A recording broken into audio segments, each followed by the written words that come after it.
안녕하세요. 토란입니다.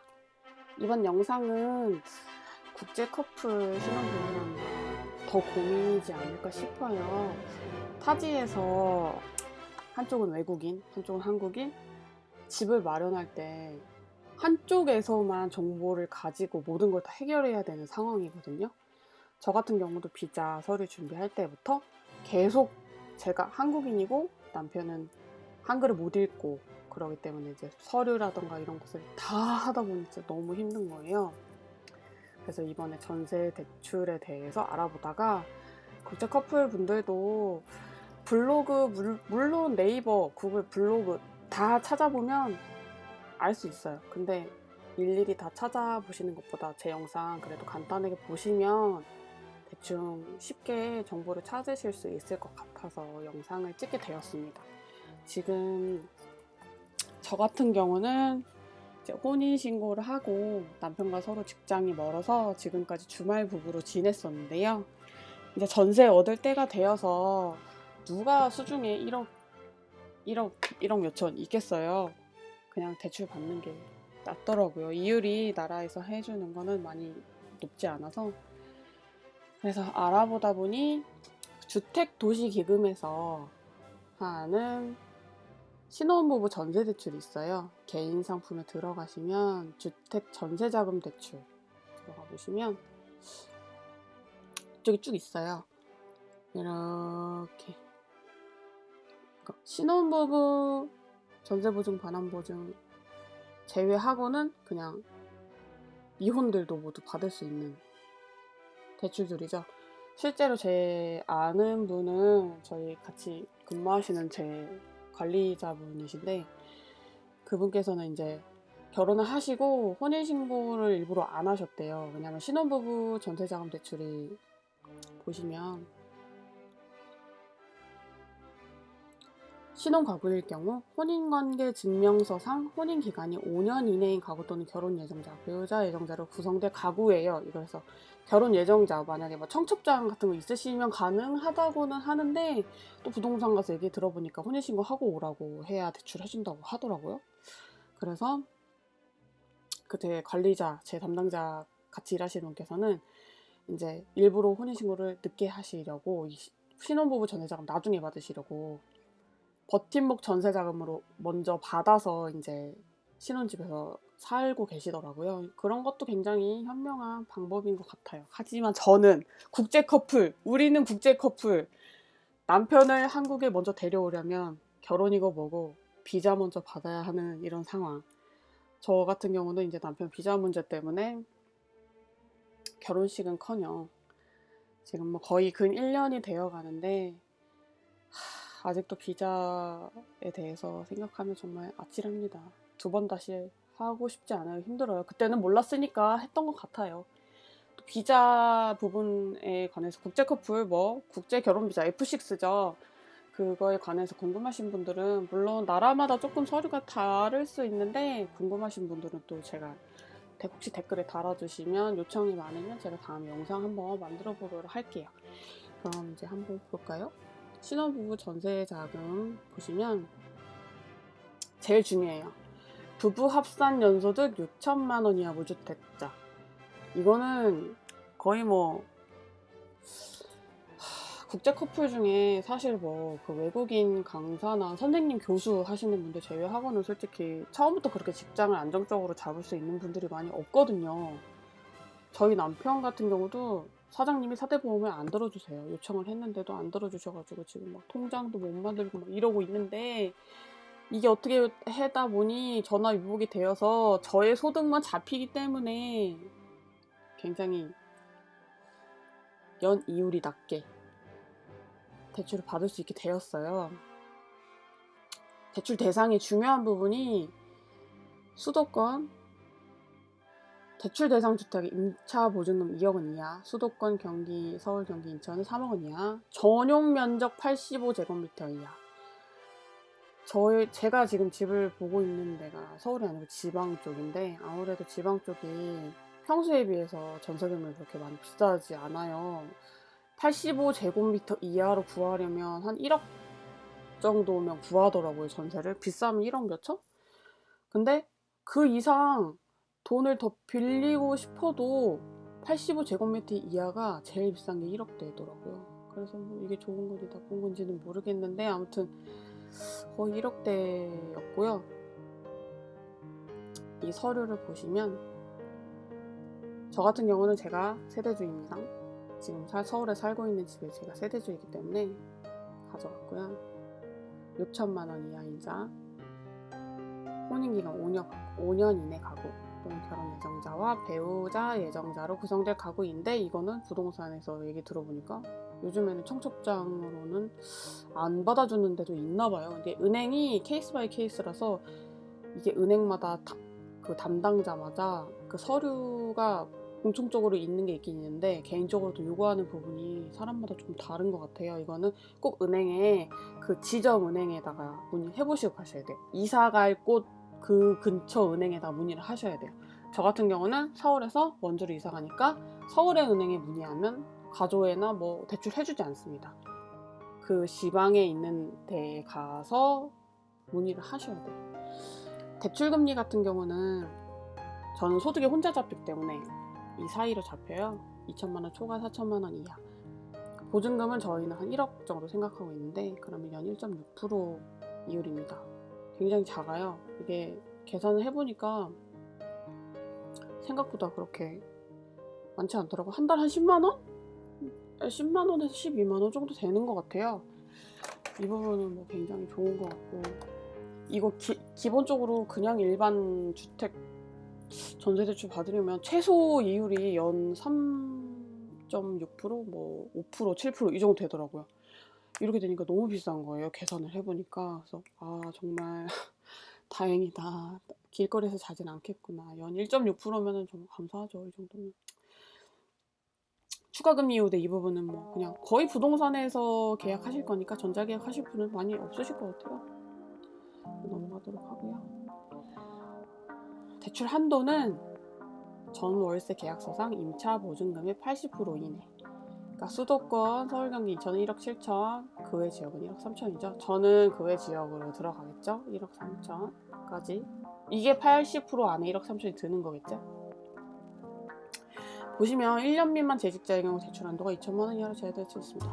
제가 이거 인터넷에 찾아봤는데 어떤 지점에서는 2개월, 3개월 근무하고서 대출을 해도 80% 다 나오는 데가, 그러니까 사람마다 조금 다른가 봐요. 나온 사람이 있고 안 나온 사람이 있고 그렇다고 하더라고요. 그거는 은행에서 무조건 전세나 월세 계약하기 전에 무조건 가조회를 해보셔야 돼요. 가조회 할 때 서류는 제가 또 따로 말씀을 드릴게요. 대출 대상 주택은 임차 전용 면적 85제곱미터 꼭 확인을 하셔야 돼요. 이게 굉장히 까다롭습니다.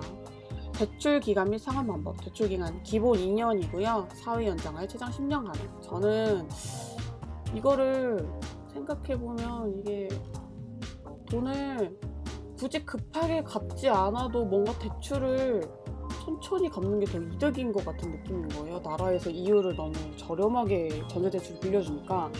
제가 또 인터넷에 지식인에 검색을 해보고 하니까 부자들 있지 않습니까? 부자들, 돈 많으신 분들 이런 걸로 매매하시고 전세하셔서 일부러 대출을 10년까지 꽉 채워서 이율만 놓고 그 대출받은 돈으로 남은 돈으로 사업을 하신다고 하더라고요. 뭐 그렇게 하시는 방법도 있다는 걸 알려드립니다. 저 같은 경우는 웬만하면은 천천히 대출을 갚을 생각이고요. 대출 다 갚고서 집을 사고 싶어요. 다시 서울에 이사 오고 싶어서 생각하고 있습니다. 상환 방법은 일시 혼합이 있는데 선택하실 수 있고, 이게 중간에 상환하셔도 이쪽에서 대출 받는 거는 상환 그 수수료가 없더라고요. 그래서 그냥 돈 생길 때마다 바로바로 넣으셔도 되고, 저 같은 경우는 그냥 처음에 그냥 이자만 낼까 생각 중인데 한번 생각해봐도 좋을 것 같아요. 대출 신청 시기는 우리가 이제 집주인이랑 계약서를 쓰잖아요. 계약서 쓸 때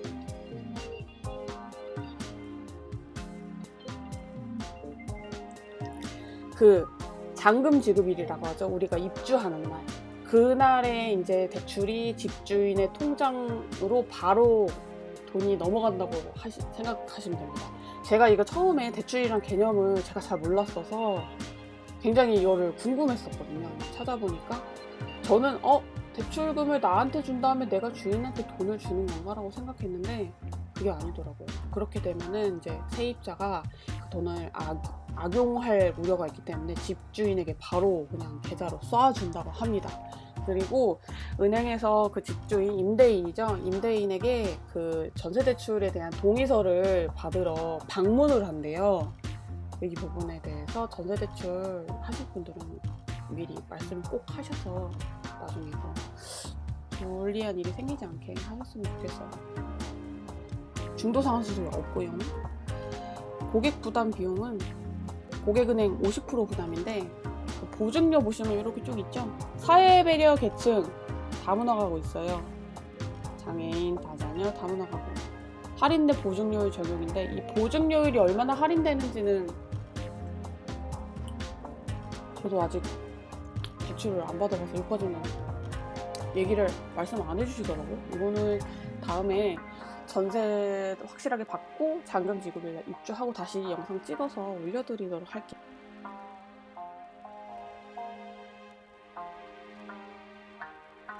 신혼분들은 아니면 전세금, 내가 전세금에 대해서 지키고 싶다 하시는 분들은 HUG 주택도시보증공사라는 곳이 있어요. 이곳에 가시면 개인보증, 전세보증보험 있고요. 이 전세자금 대출과 그 대출에 대한 보증보험도 있어요. 여기서는 약간 조금 더 까다로운 부분이 있는데 제가 좀 알아보니까 만약에 뭐 버팀목에서 신혼부부 전세대출에서 안 되신 분들은 여기 해도 상관은 없는데 여기가 이율이 버팀목에 대해서 조금 비싸고 보증보험이 아예 섞어서 들어간 대출이다 보니까 까다로운 부분이 아까랑 다른 부분이 좀 있거든요. 아까 그 신혼부부 전세자금 대출 같은 경우는 전세나 월세집에 융자라고 하죠. 근저당이 있어도 대출이 나와요, 이건. 근데 여기서 하는 주택도시보증공사에서 하는 대출은 보증 한도가 있습니다. 여기 보시면 다 비슷한데 보증 조건은 선순위 채권이라죠. 이게 근저당이라고 보시면 돼요. 근저당이고 나보다 전입신고를 1순위로 한 사람의 보증금을 합산하셔야 돼요. 보시면. 그 근저당보다 주택가격 60%보다 작거나 같아요. 선순위 채권 더하기 전세보증금 주택가격보다 작거나 같아야 한다. 요게 사실 집에 대출 있는 집이 요새 많아가지고 요거를 잘 보시고 신청을 하셔야 되고 보시면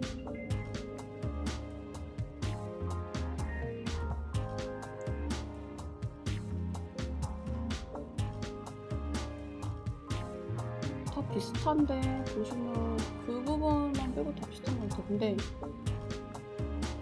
이게 연 이율이 비싼 것 같더라고요. 제가 2배였어요. 아까 그 신혼부부 전세대출에 2배였어요.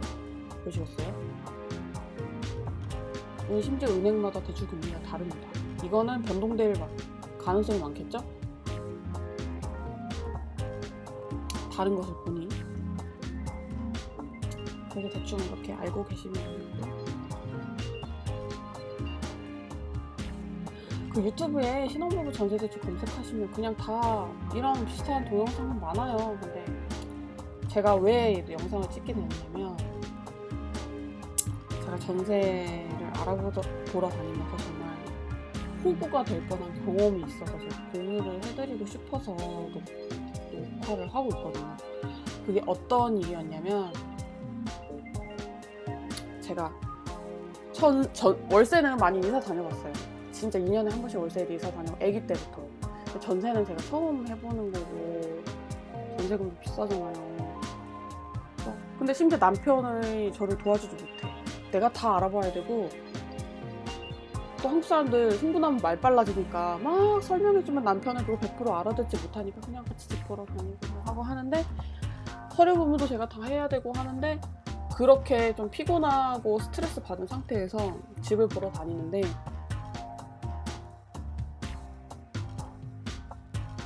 제가 웬만하면은 대출 없는 집을 보고 싶은데 대출 없는 집도 없고 진짜 투룸 자체가 없더라고요 요새 지방에도. 근데 신축 투룸은 많은데 근저당이 정말 너무 어마어마해요. 예를 들면 제가 호구가 될 뻔한 부동산을 다 돌았어요. 집이 없어서 마지막으로 가는 부동산에서 어머 신축 언니 신축 보여줄게요. 같이 갔어요. 집이 새거 완전 새거. 저희가 처음 들어가는 거래요. 너무 기분 좋잖아요. 그러니까 필로티 빌라 아시죠? 밑에는 주차장, 위에는 뭐 1, 2, 3, 4층 있고 신축 빌라인데 저는 그 근저당에 대한 개념이 사실 이렇게 뭐 전세 알아보면서 검색하다 보니까 알았지 몰랐거든요. 거기는 집이 너무 신축이어서 이미 그 등기부등본이 아직 안 나온 거예요. 근데 그냥 뭐 그 세입자를 빨리 구해서 계약을 성사를 시키면 뭐 집주인이 복비를 많이 준다고 했겠죠? 그러니까 그렇게 막 저돌적으로 막 저에게 보여주고 막 아 계약금 걸고 가세요 언니 이러면서 보고 왔어. 마음에 들었어 너무. 왜냐면 그 전에 본 집들이 다 그지 같았거든요. 신축인데도 불구하고 평수도 마음에 들고 구조도 마음에 들고 왔어요. 아 계약할까 말까 하는데 이제 그제서 얘기하는 거야. 언니 이게 너무 신축이라 아직 등기부등본이 안 나왔어요. 아직 준공은 됐는데 완공이 아니야. 막 이지를 하는 거예요. 저는 몰랐죠. 전세 처음 구하는 건데 근저당이 뭐야 도대체 대출이. 저는 대출도 근데 그분이 그러시는 건 뭐 대출이 그 건물이 12억짜리인데 대출이 6억밖에 안 되니까 50%잖아. 그 60% 70% 대출이면은 아예 괜찮아 대출 다 나와. 언니 계약금 걸고 가요. 이거 집 금방 나가. 이러는 거예요. 그래서 집이 좀 마음에 들었기 때문에 그 시내에서 5분밖에 안 멀고 그래서 새 건물이고 하니까 얻었는데 제가 그 다니는 회사가 문을 닫아요.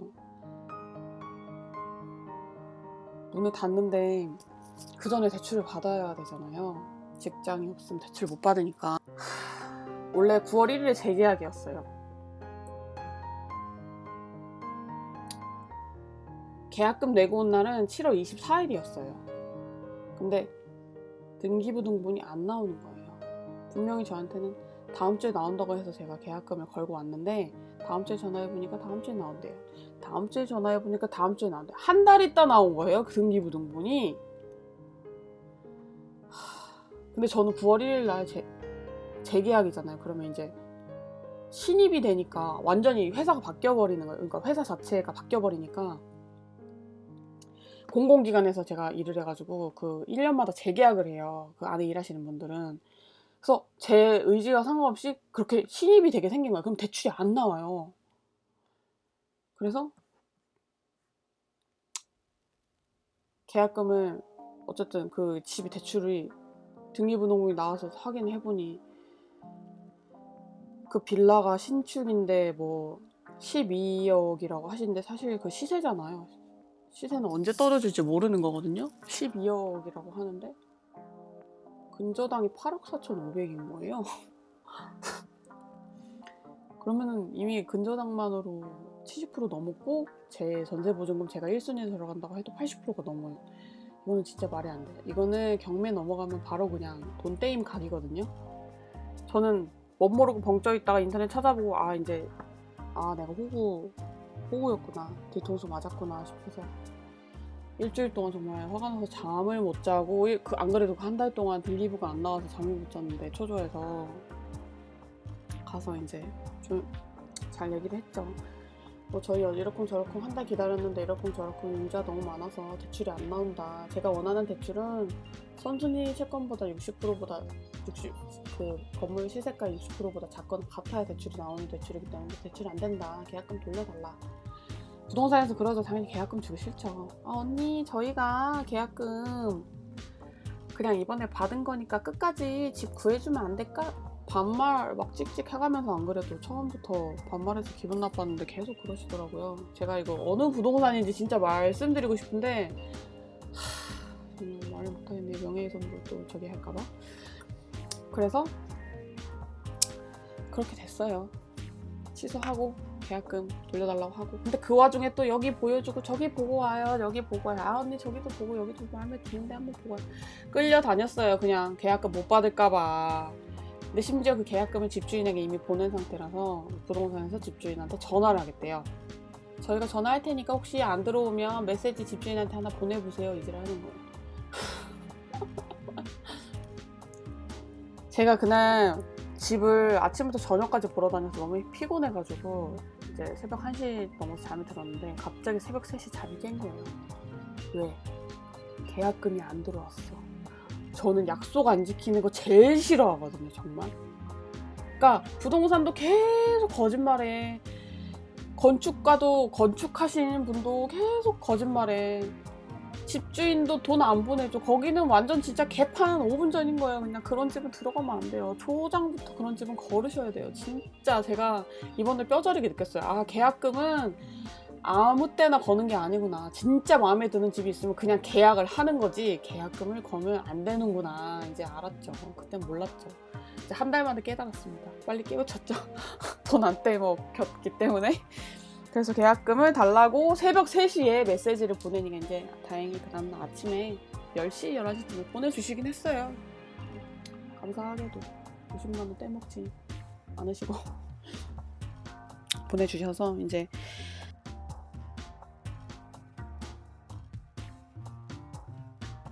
대출 없는 집을 찾다 보니까 다 아파트밖에 없더라고요. 아파트는 그 호수마다 주인이 다 다르니까 아파트밖에 없어서 그냥 아파트도 알아보고 뭐 상가주택 하나를 알아봤는데 상가주택은 이제 완전 그냥 신도시에 있는 상가주택이었어요. 1억 1천. 그래서 전세 그냥 1억 1천에 80% 전세 나오니까 그냥 괜찮겠다 싶어서 이제 부동산 분한테 주인분한테 말씀 좀 해달라고 해서 왔는데 이제 부동산에서 전화가 온 거예요. 주인분께서 뭐 갑자기 부동산 분이 저희 남편 국적을 묻는 거예요. 그래서 말씀드리고, 근데 부동산도 결면 적었겠죠. 집주인이 물어봐서 그냥 그 사람도 저희한테 물어본 건데, 물론 기분이 쎄하긴 했지만 그렇다고 뭐 왜 물어보세요 이렇게 할 순 없잖아요. 그래서 말씀드리고 했더니 전화가 오더라고요. 집주인분께서 외국인이고 불편하고 문화적 차이 때문에 트러블 날 것 같아서 전세를 주기 싫다. 그래서 기분은 나쁘죠. 솔직히 완전 차별하는 것도 아니고 요즘 같은 시대에 외국인이라서 차별하다니 한국에서. 와 진짜 확실히 서울이 도시권이 아니고 약간 지방이라서 그런지 거기도 나름 지방 도시거든요. 근데 그쪽은 외국인이 사는 걸 제가 많이 못 봤어요.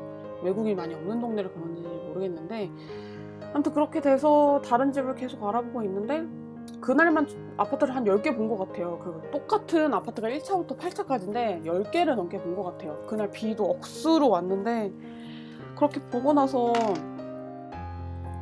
이제 마음에 드는 집이 가격 대비해서 괜찮은 것 같아서 그 집은 또 마침 집주인분께서 그 집에 실제로 살고 계셔서 이제 집주인분 얼굴도 뵙겠다.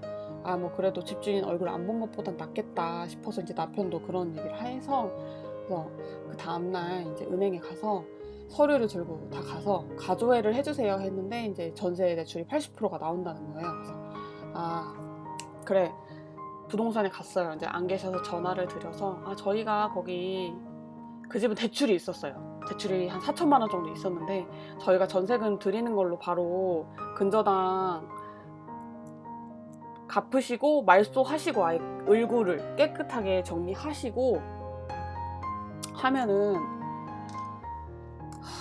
제가 등기부등본을 보여드릴게요. 어떻게 생겼는지.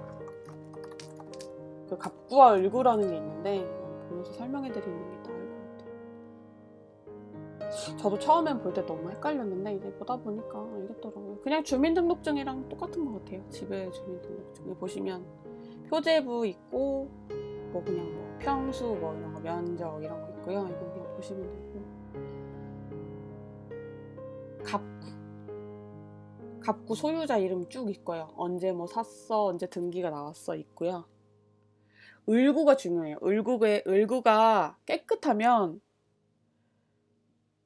대출이 없는 집이고요. 여기 보시면 채권 최고액이라고 있죠. 일시, 백, 천만, 10만, 100만, 1000만, 3억. 이 집은 이 집에 대출이 3억이 있는 거예요. 쉽게 말하자면 이 집 시세가 6억이에요. 그럼 3억 대출이잖아요. 일시, 백, 천만, 10만, 100만, 1000만. 3억 대출이면 50%잖아요. 이 채권 최고액이라는 거는 은행에서 채무자한테 대출을 해주면서 그 대출해준 이자 플러스 대출해준 원금 플러스 이자를 120%, 130% 정도 1금융권, 2금융권에 따라서 다르거든요. 다르게 부과를 해서 이자까지 합산해서 채권 최고액을 결정을 해서 은행에서 이렇게 만들어줘요. 이것은 만약에 집이 뭐 경매나 가처분 이런 식으로 넘어갔을 때 은행에서 자기들의 권리를 보장하려고 자기들 돈을 먼저 쏙 떼가려고 채권 최고액에 이자까지 넣어놓는답니다. 그래서 만약에 시세가 6억이다 치면 3억을 채권 최고액이 나와 있으면 이제 집의 50%인 거죠. 근데 여기에 내 보증금, 내 전세금, 내 월세 보증금까지 더한 그 총 합의, 그러니까 제 1순위 전입신고 하신 1순위 분까지 그 다음까지 이렇게 순서대로 더해 보시면 금액이 점점 늘어나잖아요. 그러니까 시세가 6억이면 경매는 거의 시세가의 60%, 65%로 낙찰된다고 보시면 돼요. 그럼 이 건물은 만약에 이 집주인이 대출을, 그러니까 이자를 3개월만 안 내도 경매에 붙여지거든요. 은행에서 압수를 해서. 그러니까 이 집은 60% 하면 거의 3억 얼마? 4억 안 되겠죠? 그러니까 그 3억 얼마, 4억 안에 60% 안에 내 보증금까지 포함되어 있어야 그나마 안전한 거죠. 안전한 거고 사실 그것도 장담하지 못하는 거예요. 그러니까 그러면 채권 최고 월구가 깨끗한 등기부등본 꼭 확인해 보셔서 월구가 깨끗한 곳으로 가시는 게 그나마 전세나 월세 2년 사실 때 편하게 사실 수 있을 것 같아요. 진짜.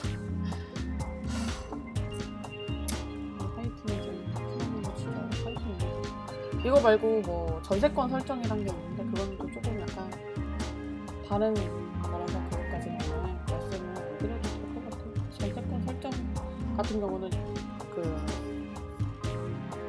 전입신고 확정일자랑 조금 다른 이렇게 돼서 그 집을 알아봤어요. 근데 그거를 하기로 했는데 그 집 주인분께서 전세 대출을 받는다고 저희가 말씀드리고 허락을 받고 집을 보러 간 거였음에도 불구하고 그 이제 주부랑 아가가 있었는데 주부분께서 아직 남편한테 자세히 얘기하진 않았지만 전세 대출 80%는 너무 많은 것 같다. 전세 대출 다 80% 끼고 거의 하거든요. 신혼부부들은 80% 너무 많은 것 같다. 뭐 그게 법적으로 저희가 대출을 받았는데 이자를 3개월 이상 안 내면 집주인이 대신 뭐 돈을 내야 되는 그런 법적인 게 있나 봐요. 그 은행에서 집주인이 찾아가서 그 서명을 받잖아요. 서류에 그게 뭐 포함이 돼 있는 게 있나 봐요. 저는 잘 그것까지 모르겠는데 뭐 3개월 이상 이자를 안 내면 뭐 우리가 내줘야 되고 그렇게 되면 뭐 안 좋고 남편도 외국인이고 막 이런 식으로 또 말씀을 하시더라고요.